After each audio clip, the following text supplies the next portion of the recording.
feel much more comfortable. After my faux pas with him, you've made me feel much more comfortable. Thank you very much. You said it to the wrong one. It's all right. No, yeah, we get your drift. Yeah. Okay. Okay. So predatory women. Yeah. Right. Now you've been doing some important research into this. Yes. You touches your glasses to assume the role of an academic. Well, you're writing a book about it. all this stuff about Italians and Brits and so on. Do you realise that in the times of Roman Britain, the Italian ladies, those who could afford it, used to ship themselves to this country to be serviced by the Saxons? Is that true? Yeah. What was the particular attraction? Was it their money? No, they were wild natives. They were known as Inculae Preapii. Really? We didn't learn on this program. And they didn't have to speak at all. No. They didn't speak the same language, but the Roman women would come, often risking their lives across the wilds of northern Europe, to be serviced by the Saxon men. So what's changed? I mean, why is it now that British women go to Italy to have the same thing happen to them? And you're talking about the fear of sex, which I think is probably very significant throughout the ages, because in ancient Greece, you know the story of the Minotaur in the labyrinth, this half man, half bull, was often depicted like that, but occasionally was depicted as a large four-legged breast. And this was something that men were frightened of. Yeah. So the fear of sex or fear of breasts or whatever actually goes back all the way more than 2,000 years. This is getting very profound. What do you make of that?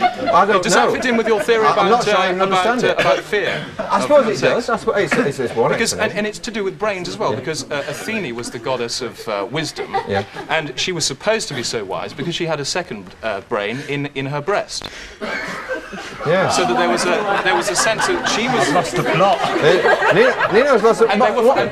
And she was a virgin. As a goddess, she was a virgin. Well, there we are. And that was men are frightened of women with brains. So there you are. It goes back to the days when not when Adam was a lad, but not long after. We're going to go to the break. I don't know what you made of all that, but you've got something important to say, I'm sure. I think that the reason that British women go for the foreigners is that we've been conditioned to think that they are better lovers. Nice line. That's the kind of thing you Why want. can't I think of things like that? I like people with a sense of humour. I've been talking earlier to a man called Thurston Lowe. You're Thurston, yes? That's right. Yeah. You're very familiar.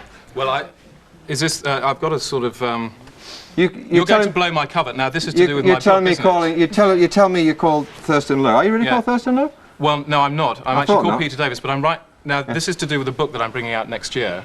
And I was asked by my publishers not to come on with my real name in case I blew the cover for the book. Yeah, I see, because we thought you were someone entirely different. Someone's been whispering in my ear throughout the second half of this show that this guy isn't who he claims he is. Well, I'm not, I spoke about this with your Christopher researchers. Morris? Does that ring a bell? No. No, okay, well, there we are. I did talk about this with your researchers. No, it doesn't matter. No, hang on, I was supposed to.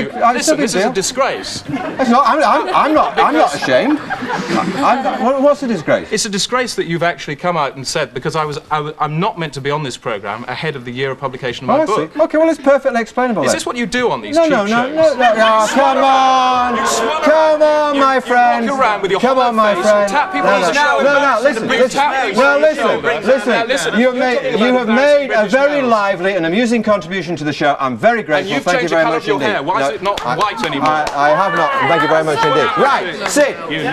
Last word on the British man. Well, give it to the louder mouth than our friend over there. Yeah. Yes, I think that we are, one of the words, I think sense of humour